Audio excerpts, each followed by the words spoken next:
Donc effectivement, je vais vous présenter, je pense que tout ce qui est film a bien été présenté d'un point de vue technique, donc je vais plus insister sur l'application et puis vous montrer qu'effectivement on peut faire du fret et c'est très intéressant avec la technique film, mais on peut aussi utiliser les propriétés des sondes et notamment les propriétés environnementales à travers la technique film pour obtenir des informations précises et sur des éléments pourtant très difficiles. C'est ce que je vais essayer de vous montrer sur ce travail qui a été réalisé au sein du laboratoire.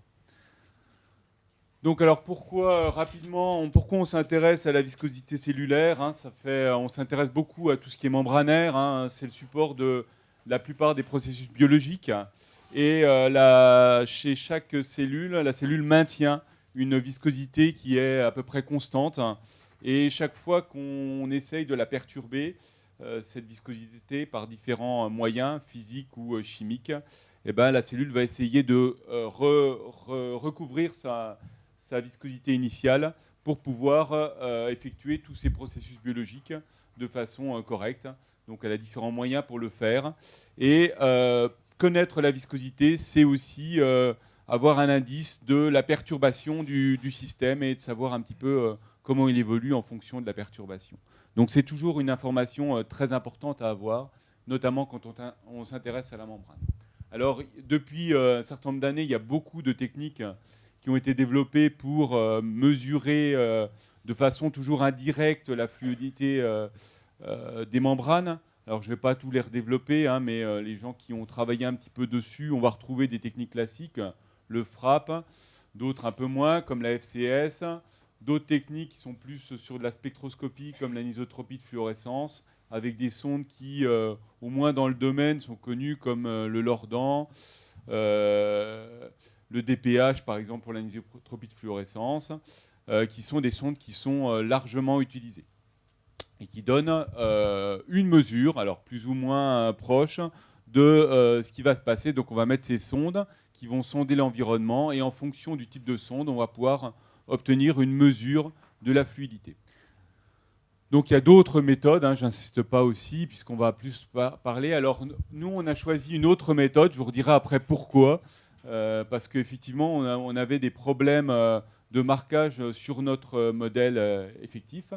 Hein, et donc on a choisi une méthode peut-être pas simple au départ, d'utiliser une autre sonde qui commence à des sondes qui sont déjà utilisées pour d'autres modèles, qui sont les rotors moléculaires. Alors les rotors moléculaires, c'est des molécules un petit peu spéciales. Pour faire simple, c'est une molécule qui tourne sur elle-même et en fonction de son état de torsion, en fait c'est une molécule fluorescente, et en fonction de son état de torsion, quand elle va recevoir un photon, en fait, eh ben, si elle peut bouger, si cette molécule peut bouger assez librement dans son environnement, à ce moment-là, elle va pouvoir réémettre. Alors, si elle peut bouger, elle va dissiper son énergie par une rotation.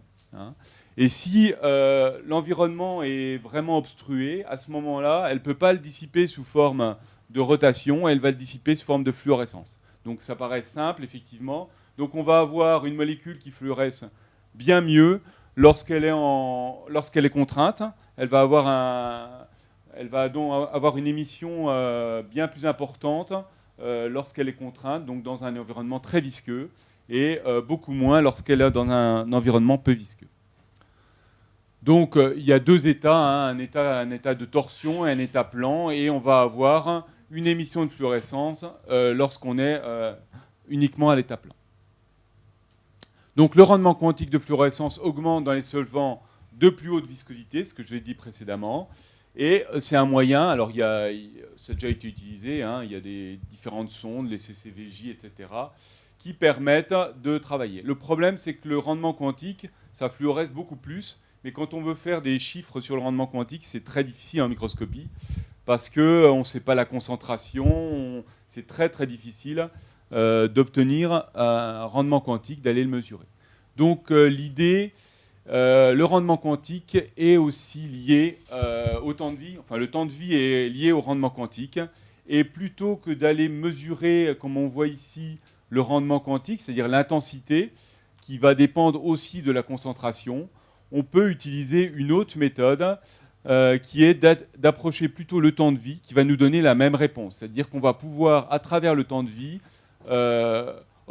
savoir si cette sonde est dans un milieu visqueux ou dans un milieu peu visqueux. Alors il y a d'autres approches, par exemple comme une approche ratiométrique, où on met deux fluorochromes, un qui n'est pas sur le rotor et un qui est sur le rotor. Et puis ensuite on fait un ratio entre les deux, ce qui nous permet de nous affranchir la concentration. Donc il y a une autre façon de faire avec deux fluorochromes. Mais comme en plus au niveau d'Imacel, on était équipé en temps de vie de fluorescence, on est passé sur cette technique.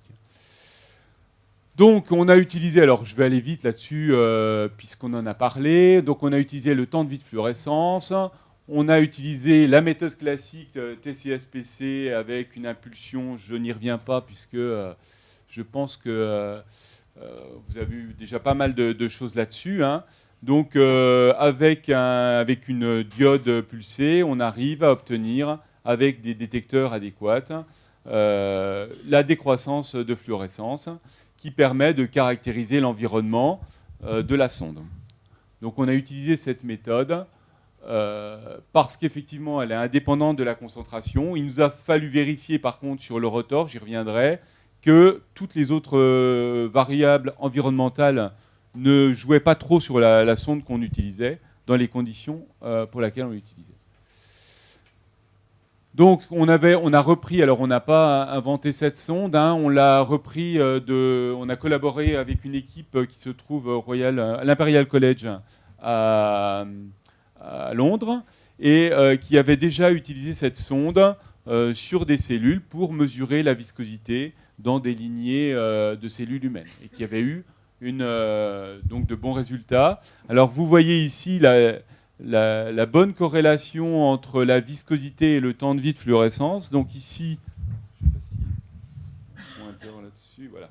Donc ici, vous avez la viscosité sur une solution type, donc mesurée en centipoise, et vous avez ici le temps de vie de fluorescence obtenu. Donc on a une très bonne corrélation jusqu'à 4 entre 1 et 4 nanosecondes entre la viscosité et le temps de vie de fluorescence sur cette sonde. Donc on a déjà une bonne gamme qui nous permet, en plus au niveau de la viscosité, on a une bonne gamme de viscosité importante qui nous permet de travailler sur les membranes. Donc nous on l'a, alors effectivement j'ai parlé un petit peu du modèle. Alors on travaille dans un laboratoire plutôt de microbiologie et biotechnologie et on s'est intéressé malheureusement, à ce qui existe, on va dire, de plus difficile à marquer et à caractériser. C'est vraiment un cauchemar au niveau microscopique, puisque une spore bactérienne, c'est absolument imperméable, donc on n'y rentre aucun colorant. Ça mesure entre 0,7 et 1 micron, donc pour aller faire ce qui se passe à l'intérieur, c'est très compliqué, au moins en photonique. Et en plus, ça a le bon goût d'avoir, on va s'intéresser aux membranes de la spore bactérienne, ça a le bon goût d'avoir deux membranes qui sont à quelques dizaines de nanomètres d'espacement et qui n'ont pas du tout les mêmes caractéristiques. Donc on va vouloir caractériser deux membranes dans une spore qui est absolument imperméable et avec une taille qui est de 1 micron pour l'ensemble. Donc autant vous dire que c'est déjà au départ, c'est pas gagné quand on veut caractériser. Mais c'est important parce que la membrane, alors je ne vais pas m'étendre énormément, mais la membrane de la spore bactérienne, c'est le modèle le plus résistant, hein, puisque vous savez qu'une spore bactérienne résiste à plus de 120 degrés pendant, ça dépend des espèces, mais ça peut résister plusieurs dizaines de minutes à 120 degrés, ça résiste à des pressions incroyables. Vous les mettez dans un bain d'acide, ça ne les altère pas, alcool, etc. C'est très très difficile à détruire. Donc, une partie de cette résistance repose sur les caractéristiques de la membrane. La membrane, alors il y a deux membranes, parce que lors de sa formation, il va y avoir deux membranes plasmiques. Et la membrane la plus interne est censée, d'après la bibliographie, avoir des propriétés d'imperméabilité qui permet à ce que l'intérieur de la spore reste sèche, même lorsque l'extérieur est humide. Donc ça, c'est une caractéristique qui est très importante pour sa résistance. Donc comprendre comment cette membrane peut être altérée va être important pour nos applications. Donc ici, schématiquement, parce que ce n'est pas aux dimensions, alors je n'ai pas redonné, c'est le diamètre, c'est 1 micron 2, enfin, ça dépend un peu des espèces. Vous avez une membrane externe ici, membrane plasmique. Vous avez une autre membrane ici, membrane interne. En plus, on a plein de couches, donc on a des couches ici qu'on appelle enveloppe. On a une couche qui vient tenir le tout, qui s'appelle le cortex. Et au centre, on a tout le matériel nécessaire à la vie, c'est-à-dire matériel nucléaire, protéines, tout ce qu'il faut pour que la cellule puisse repartir, sous forme assez déshydratée, puisqu'on suppose que l'activité de l'eau au centre doit être autour de 0,04, entre 0,4 et 0,6. Alors, il y a déjà des études sur de la fluorescence sur des spores. Il n'y a pas peu de gens qui s'y aventurent. On en avait trouvé quelques-uns qui ont utilisé des sondes classiques, le DPH. Alors, le problème du DPH, c'est qu'il est difficile à manier puisque c'est de l'anisotropie de fluorescence en microscopie. C'est plutôt de la spectroscopie. Il marque beaucoup de choses, le DPH. Alors, j'ai vu une étude sur du frappe. Je ne sais pas trop comment ils font pour frapper une membrane à l'intérieur d'un micro-organisme qui fait 1 micron. Je me suis toujours posé la question. Enfin, j'ai vu, il y a eu une publication quand même, de fait. C'est quand même très difficile d'aller frapper. Vous êtes à la limite de la résolution optique. Donc, ça me paraissait très difficile à faire et même à justifier théoriquement. Le Lordan peut être utilisé. Alors, c'est vrai que c'est une molécule qui est très utilisée. Par contre, il y a eu quelques publis là-dessus. Le problème, c'est qu'il y a marqué membrane interne, membrane externe. On va avoir du mal à distinguer les deux signaux, ça c'est sûr. Et puis, il est très difficile à mettre parce qu'on a essayé, il faut le mettre avant, il part après. Enfin, il faut le travailler en biphoton parce que ça ne marche pas en confocal normal. Enfin, ça posait des problèmes. On a essayé, ce n'était pas évident. Donc, difficulté, donc il y a peu d'imagerie sur ce type de modèle. Donc, on a utilisé notre sonde sur laquelle on avait déjà commencé à travailler parce qu'elle constituait un candidat intéressant et elle s'est avérée pratique pour ce modèle. Donc, cette sonde, c'est une sonde qui a été mise au point. Donc, c'est un rotor moléculaire qui a le bon goût d'être hydrophobe, donc il va se loger dans les membranes. Et alors le problème, c'est un problème typique des spores, c'est-à-dire qu'on ne peut pas la mettre. Si on la met, une fois que la spore est formée, elle ne rentre pas. Et on ne marque pas les spores, parce que c'est pratiquement impossible de marquer des spores. Donc en fait, ce qu'on fait, c'est qu'on la met avant. Alors ce qui s'est passé avec d'autres sondes, c'est que bien souvent, quand on la met avant, la bactérie, elle mange notre sonde. Et donc, après, on n'a plus de sonde. Ou alors, la sonde décroît, ce qui est possible. On a eu de la chance, en la mettant vraiment juste avant, celle-ci tient très bien et n'est pas métabolisée par la bactérie. Donc, elle reste dans la spore et elle est incorporée dans la spore. Ce qui se passe aussi, des fois, elle l'expulse. Ce qui peut arriver au moment de la formation de la spore, parce qu'elle expulse de l'eau. Donc, elle expulse la sonde avec. Celle-ci, elle reste bien. Donc on a eu la chance, effectivement, que cette sonde reste bien à l'intérieur. Donc on est obligé de marquer avant, c'est-à-dire avant que la spore soit formée. Mais par contre, une fois qu'elle est dedans, elle reste et on peut l'utiliser plusieurs jours. Elle tient très bien si on les met. Donc on a réussi à faire un marquage qui était relativement homogène et on voit bien. Alors c'est pareil, à chaque fois, je ne vais pas le répéter, mais ces objets font 1 micron. Donc on est sur des résolutions, au maximum des résolutions qu'on peut obtenir sur du confocal. Voilà, type de marquage. Alors, type de marquage qu'on peut obtenir sur ce type de méthode. Donc, effectivement, alors, une fois qu'on a mis cette sonde à l'intérieur, on a regardé en temps de vie. Donc, puisque c'était l'idée, c'était de voir la réponse en temps de vie. Donc, on obtient une réponse, donc une décroissance de fluorescence. Et ensuite, on essaye d'ajuster les modèles sur cette décroissance. Alors, je vais aller un petit peu vite, mais effectivement, si on regarde globalement sur un ensemble d'images, si on regarde, on fait un ajustement qui, en général, est bi-exponentiel, qui marche relativement bien. on va avoir, grosso modo, si on somme sur l'ensemble de l'image, 2 contributions majeures. On va appeler taux 1 la contribution à des temps de vie longs, c'est-à-dire à une viscosité élevée. Et puis taux 2, la viscosité, le temps à un temps de vie court, viscosité courte. Donc on a effectivement... alors on voit aussi quelque chose qui est intéressant qu'on verra après, c'est que sur le taux 1, vous avez un petit épaulement ici. Ça veut dire que sur une partie de l'image, eh ben, on a plutôt des temps de vie autour de 3,4 nanosecondes et que l'essentiel est plutôt autour de 4,2 nanosecondes. Donc ça, c'est sur l'ensemble de l'image. Donc ensuite, quand on a ça, eh bien après, il faut se caractériser à quoi ça correspond. Hein. Ce n'est pas le tout d'avoir des temps de vie. Il faut savoir, j'ai de la viscosité, j'ai des indices où se situent ces temps de vie. Donc l'idée après, ce qu'on fait, c'est qu'on essaye de représenter où se trouve, donc en fraction, où se trouve le taux 1 et le taux 2.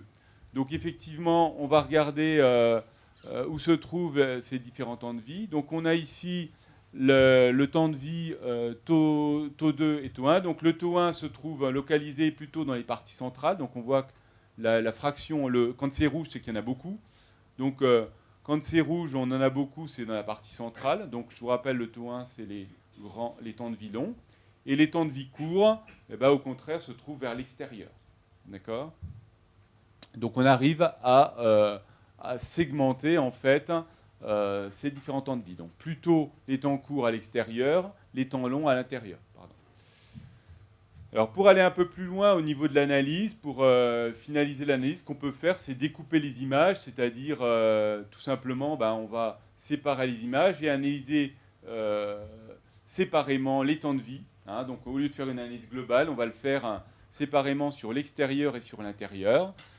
Pour arriver à mieux fitter nos modèles et voir la répartition des temps de vie. Donc là, on représente uniquement les taux 1, c'est-à-dire les temps longs, et on s'aperçoit que dans les temps longs, on oublie la partie temps court, dans les temps longs, on va avoir très peu de temps longs sur les parties extérieures, et que les temps longs se trouvent plutôt sur la partie intérieure. Donc on sait qu'à l'extérieur, on a globalement l'enveloppe, la membrane externe, et puis, à l'intérieur, on a tout le reste. On va avoir la membrane interne et tout l'intérieur de la spore. Donc, effectivement, on s'attend à avoir plutôt de la haute viscosité à l'intérieur, plutôt de la viscosité plus faible à l'extérieur. Alors, pour aller un petit peu plus loin, parce qu'effectivement, on n'est pas forcément convaincu au départ... on a essayé, alors ce n'est pas toujours très facile, de trouver des modèles pour essayer de séparer les différentes couches. L'idée était d'attribuer des valeurs de viscosité. Alors on sait déjà que cette sonde est hydrophobe, donc elle va aller dans des parties plutôt lipidiques. Donc l'idée, on s'est dit quand même, l'enveloppe, qui n'est pas une membrane lipidique, elle est quand même assez hydrophobe. Donc on s'est dit qu'elle pouvait être marquée. On a réussi à trouver des résidus d'enveloppe parce que lorsque la spore germe, on trouve des résidus d'enveloppe parce qu'elle la digère, et puis il en reste des petits bouts. Donc on a eu la chance de pouvoir les marquer. Et quand on les marque, on voit qu'il y a une fraction de taux 1, et par contre, on a surtout une fraction F2 qui est très forte sur taux 2, et vous voyez qu'on a plutôt un marquage sur les temps courts. Si par contre, on a aussi essayé de travailler sans l'enveloppe extérieure. Donc là, vous avez l'enveloppe. Il existe, on a de la chance, c'est qu'on a pris un modèle où il y a quelques mutants qui existent. On a pris un mutant qui n'avait pas d'enveloppe à l'extérieur. Et c'était un petit peu inattendu. Mais du coup, on n'a plus 2 temps de vie. On n'a plus qu'un seul temps de vie. Un temps de vie qui se trouve autour de 4,1 nanosecondes. Donc quand on supprime l'enveloppe, on supprime le temps court. Donc ça nous a permis de confirmer que le temps court était essentiellement dû à l'enveloppe et que les temps longs étaient dus aux membranes, alors on va le supposer aux membranes externes et internes de la spore.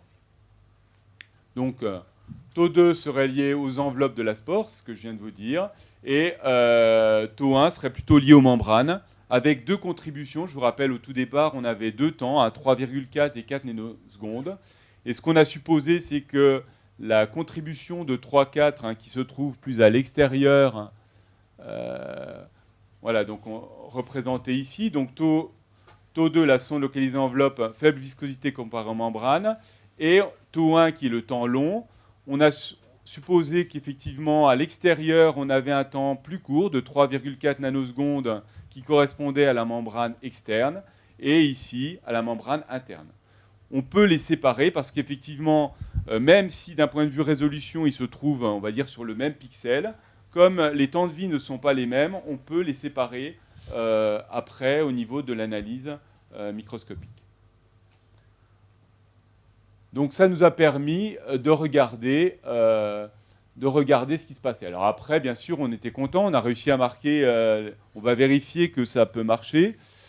Donc une des façons de le montrer, et c'est très utilisé dans la littérature, qu'est-ce qu'on fait? On la fait germer.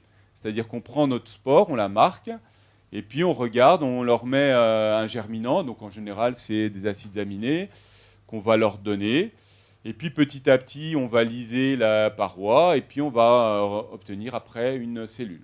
Et vous voyez très bien sur les temps de vie, alors là on est carrément passé sur le temps de vie moyen.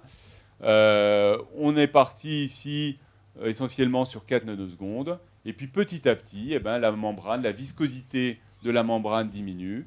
Et on revient sur un temps de vie qui correspond à la cellule. Et le temps de vie de la cellule, j'ai oublié de vous le dire, mais un temps de vie de cellule, sur une membrane de cellules de bacillus, c'est autour de 2,3 nanosecondes. Donc on voit très bien la perte de viscosité engendrée par la germination. Ok, j'ai presque fini. Applications, alors toutes les applications sont en cours, parce que le développement nous a quand même demandé pas mal de temps. Simplement, on a travaillé avec de l'éthanol à chaud qui est censé perturber la cellule. Et on voit clairement, lorsqu'on met une concentration assez importante en éthanol, qu'on va modifier les temps de vie. Donc vous voyez ici les temps de vie que vous obtenez. Diminution de la viscosité membranaire. On affecte la cellule. Et ce qui se passe, l'éthanol à chaud, c'est une des seules méthodes pour détruire les spores. Donc on va, si on augmente un peu trop la concentration, détruire les spores en perturbant notamment la partie membranaire. On a aussi regardé sur la température, parce qu'il faut monter assez haut sur la température, et bon, ce n'est pas encore finalisé, c'est quelques résultats préliminaires, mais on s'aperçoit que finalement, avec la température, ce qui est assez étonnant, c'est que de passer de 20 degrés jusqu'à 60, la viscosité bouge très peu. Donc il semble que la membrane soit peu sensible dans la forme qu'elle a, puisqu'on ne connaît pas encore sa structure à cet état, varie relativement peu, au moins jusqu'à 60 degrés. Alors c'est assez intéressant parce qu'à 60 degrés, on induit les spores, c'est-à-dire que c'est un moment où on va faciliter leur germination. Si on les monte en température, il y a quelque chose au niveau physiologique qui se passe, donc c'est assez intéressant de voir que c'est à cette température qu'on commence à décrocher un petit peu, sans les tuer bien sûr. Voilà. Donc je ne vais pas aller plus loin, c'était juste pour vous montrer un outil. Donc on a réussi, alors grâce à ce rotor, à marquer quelque chose qui était assez dur à marquer. Le temps de vie nous a apporté une mesure assez directe, même s'il faut travailler un petit peu au niveau de l'analyse. On a quand même une mesure qui est assez directe de la fluidité, dans des conditions qui sont très difficiles, puisque je vous ai bien insisté sur le fait que la spore était difficile. On peut cartographier l'environnement, avec la limite de la résolution optique, bien sûr, c'est-à-dire savoir où c'est visqueux et où ça ne l'est pas, où ça l'est moins en tout cas. On a montré qu'on avait une structure interne, on a même pu mesurer, je n'ai pas redonné de valeur, mais la viscosité de la membrane de la spore, donc on a pu la mesurer directement, puisqu'on a un équivalent temps de vie centipoise en fait. Et donc on peut aller assez loin. Alors l'idée, c'est d'aller un petit peu plus loin, de regarder comment les stress qui vont perturber la spore vont affecter sa membrane et comment différentes molécules peuvent éventuellement diffuser pour modifier cette membrane. Donc c'est des choses qu'on est en train d'étudier et il va y avoir un travail qui va continuer sur les spores, puisque c'est notre objet d'étude, pour essayer de l'utiliser cette fois-ci avec de la pression. Donc on va regarder un petit peu comment la membrane est affectée par la pression lors de perturbations, enfin lors de pressurisation de ces spores. Donc je voulais remercier effectivement Pauline, qui est la thésarde qui a effectué l'ensemble de ce travail, et puis l'équipe anglaise qui nous a appuyés, notamment pour tout ce qui est analyse. Et puis je vous remercie tous pour votre attention, et si vous avez des questions, ben, je suis là pour essayer d'y répondre en tout cas.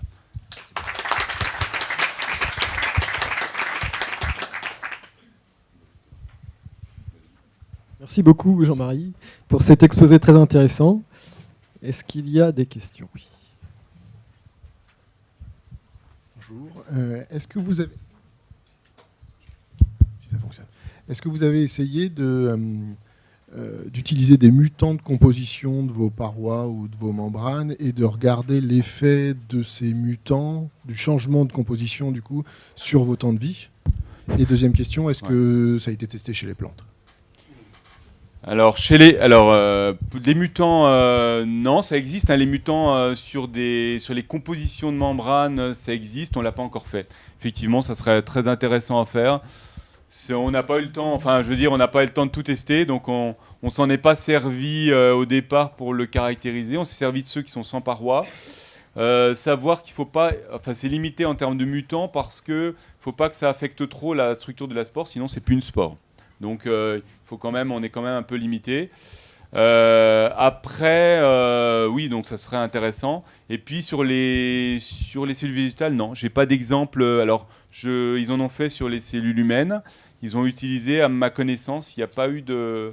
Ils l'ont utilisé même sur des systèmes non biologiques. Hein. L'équipe anglaise a publié sur des bulles. Hein. Ils ont regardé la viscosité. Enfin bref, ils ont fait des choses assez sympas sur des bulles, mais pas sur des cellules végétales, et je vois pas pourquoi ça ne marcherait pas. C'est hydrophobe, ça va se loger dans les membranes comme d'autres sondes. Hein. Donc effectivement, pas de problème a priori pour utiliser cette sonde. Oui. Non, alors à ma connaissance, non. Effectivement, il faut s'adresser à l'équipe, mais bon, après ils la synthétisent. Je crois qu'ils ont changé un tout petit peu la longueur des chaînes, mais sinon c'est toujours la même construction. Donc ils vont mettre une chaîne qui va s'ancrer dans la membrane, hein, une chaîne lipidique, et puis ils ont toujours leur même tête qui est le rotor moléculaire qu'ils vont utiliser. Donc on n'a eu aucun problème à collaborer avec eux. Après, si vous avez besoin, on peut servir d'intermédiaire. Enfin, ça peut aussi être une façon de faire. Sachant qu'effectivement, après, il y a l'expertise sur le film, il faut être capable de l'analyser derrière. Mais globalement, c'est assez souple, hein, quand on a bien sûr la technique, enfin les instruments pour la mesurer derrière.